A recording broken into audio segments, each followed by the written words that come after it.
Hey, what's going on? It's been a while. I've been busy in grad school, but I thought I'd take the time to show you what's going on with my Shad box this year. I'm getting ready for a birthday trip with Rod from Willamette Fishing Adventures. We're going to go below Bonneville Dam, which my most productive way to fish shad is actually from the bank below Bonneville Dam, actually at Bradford Island. It just happens to also be the most stressful. You can line up shoulder to shoulder there, and you're right in the lane. It's right below the fish ladder. There's an island that makes kind of an eddy. So the current flows really fast out of the dam, the spillway. And there's an island, this kind of volcanic island that creates a backflow, like an eddy that goes back the opposite direction. Now, if you fish that seam, cast into that seam and kind of reel in, and your jig will float backwards. The only issue is a lot of inexperienced people will come down there and kind of cast into the fast current and over your line and tangle the next 14, 15 people down the way. You'll lose a lot of gear. Very frustrating, but if you get it dialed, my record there was 159 in a day. I had 154 the year before. I have pictures to prove it. However, to avoid the shit show and the big mess, I like to fish from a boat. There's two places in Oregon, Washington, I like to fish for shad. There's Oregon City and there's Bonneville. Now you can go bank or boat. Each of those four choices has a different way I like to fish them. From Bonneville, below Bonneville, we launch out of like Hamilton Island boat launch, and then you got to go into that heavy current almost immediately and go below. You want to find the lane and get into their lane. There, it's like 10, 15 feet of water, I want to say, typically. Boats will kind of get in a line. Now, if you don't have really good technology to find them, you really don't want to keep pulling and dropping that Columbia anchor. So make sure you're on them if you can. There's no point in just dropping your anchor if you don't see anything on your fish finder.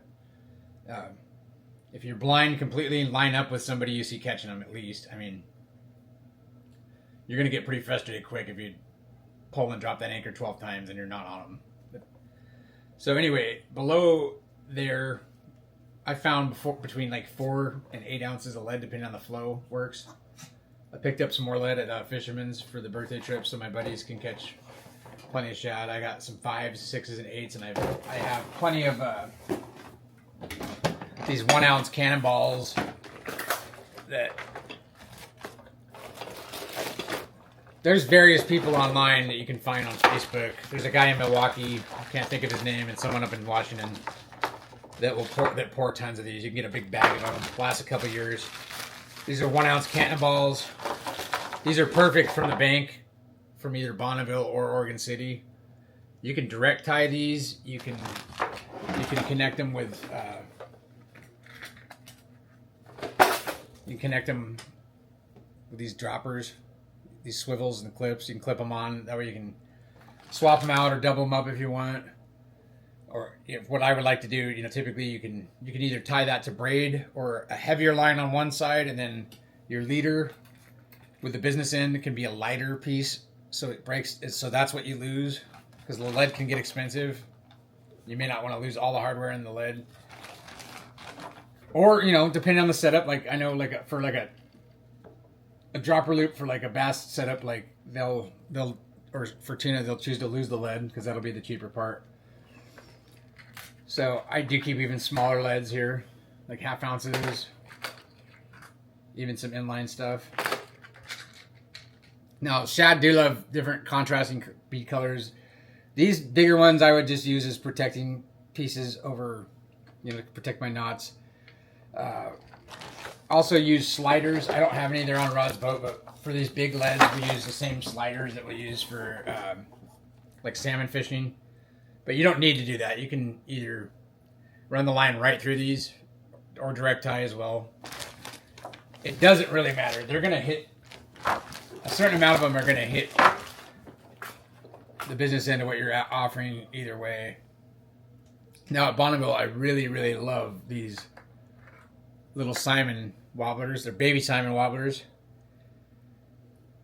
Now, Shad are very particular about color at different times. It's kind of strange. Like, you can test this, but for not being very bright and being reaction hitters, they will really zero in on a certain color at certain times. It's kind of strange, but once you find that color, it's like almost automatic when you're on top of them and you put the right color in their face. I can show you what one really kills it though very often. This Moon Jelly UV Baby Simon. It's a BSW 10. I'll find a way to link it in the product at the bottom. Not because I care about getting paid, but it will give me some kind of commission, but it's not much. But this, regardless, they have this at Fisherman's Marine or anywhere. This Moon Jelly, like UV, looks purple and blue from various angles. This thing's a killer. You can run this with a diver. So Brad's makes a diver, an STD or standard diver, and then they make a Magnum one. I like the Magnum one. It goes about 15 feet, which is perfect. You know, you're looking at like 12, 15 feet of where you need to be. So it'll get it down right in the zone. Now another very popular and effective setup. Oh, here's a diver. I have one. That's the standard diver. I don't like this one for Bonneville, but it'll work for Oregon City. Just go with the Magnum.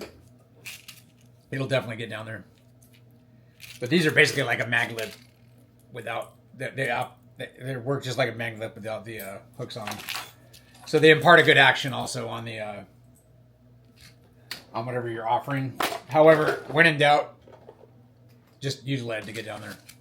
Now these Dick Knights, people in Oregon City swear by these. These are effective at Bonneville. I don't find them to be. I don't find them to be as effective as the Baby Simons, at least in Bonneville. But Dick Knight, size number 0. I've used red and green. The red are highly sought after for Oregon City. Okay. Now, my number one setup from the bank for Bonneville, at least Bonneville, if not anywhere, what I've seen be the most effective, I'm going to give you a perfect example of it. So it's a Siwash hook, and I like a big, I don't know exactly what size this is.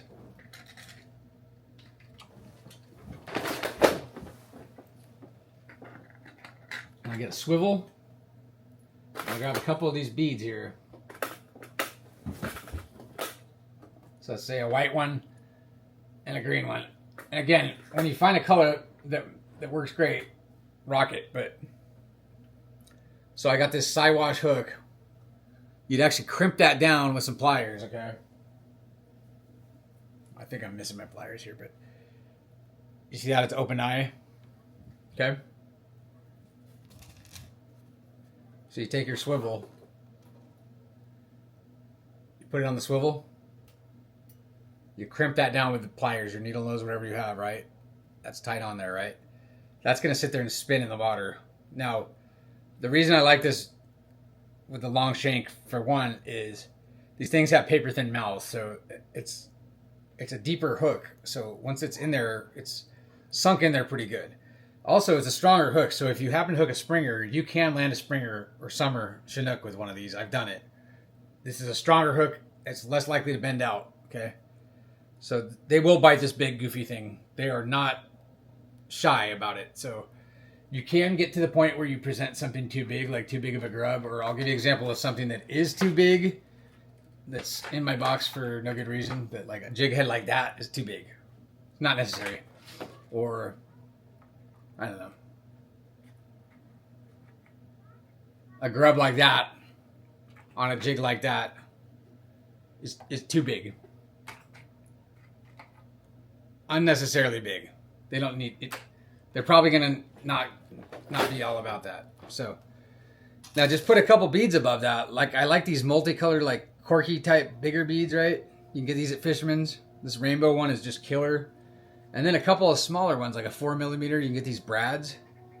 You can also buy a variety of colors at Fisherman's. Change it up with some pink or white or pink or green, right? Okay, smaller ones. You don't need to overdo it, nothing crazy. You can also paint your swivels. Some guys paint their swivels pink, chartreuse. The contrast is what's killer, right? Now onto these grubs. These grubs, I get mine from gyrolures.com. I'm also pro staff with them, full disclosure. So they're great people. They're based in California. But these grubs, you can get your grubs anywhere. These are 1-inch grubs. I recommend 1-inch grubs. I'll show you. I'll leave a link for these as well. But they come in packs like this. They're also super effective for trout. The gyros will come with a little jig head in them. And a lot of them are garlic flavored. Some guys say the shad like the garlic. I don't think it matters. They aren't feeding. They're reaction biters. So all these colors are effective for shad. The blues, the reds. I really like this peach color. I don't know what it's called on the website. I'll find out. But see that color? That color is killer. Okay. Also the pink. Again, when you find the color they want. But a lot of people stand by this peach type color for any kind of grub. You can also use these trout magnet neon kits if you have them around. Any of these like plastics for trout. They got like a forked tail to them. But what I do with those is I use them on the classic darts, which are the, OG go-to. So I keep a variety of darts from 16th to 30 seconds. I'll show you some of my favorites for... So probably my favorite color, period, for darts are these chartreuse and green, the contrast here. This one's the most effective at all different times, but again, chartreuse and orange. Chartreuse and red. Are you seeing a theme here? Not just that it's chartreuse, but contrast.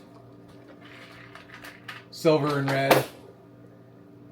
And then what I'll do is I'll put one of these grubs on there. This is probably a bigger one than I'd want to use, but since I don't care about it, I'll sacrifice it. But just put a jig up. Just put a grub on there. It doesn't have to be perfect. It doesn't have to be sitting on there perfect. Like, they're not shy. Just send it. And you'll lose it to the rocks, but you lose a lot of gear. It's just part of the game with shad. But, they make great crab, halibut, and sturgeon bait. They're great to trade to folks if you don't like them. So if you're not interested in the ones you catch, reach out to me. I want them. And if you're getting any value out of these videos, please hit subscribe. A lot of y'all watch and don't subscribe. So, and if there's anything I'm missing out of my box, please let me know in the comment section. I don't pretend to know everything. I'm just showing you what I do, what works. So I haven't been able to make a video in a while, so we're about to get out there and showing you what I got going on here. I'm in the middle of industrial engineering grad school, and man, it's something else. And I can't wait to fish for my birthday with my buddies. So I'll run high vis line on my reel from the shore, like a 12-pound. I like 12 to 15 pound in case I get into a springer. Can go heavier, but like to balance being able to break it off easily with, balance all the options, but I don't want to fish 4-pound. So 12-pound high vis, 15-pound mono, either one.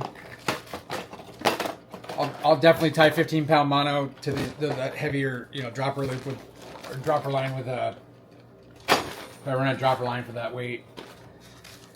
But yeah, I keep all different size gyro grubs. I'll put a link to that in the comments. I'll give you, there's a 10% discount. If you use the code I put in there, it's BEZZ10. But I think you can get a 20% discount if you sign up with your email through them. So definitely use that instead, actually. So it's gyrolures.com. But yeah, thanks for watching. Let me know how you do.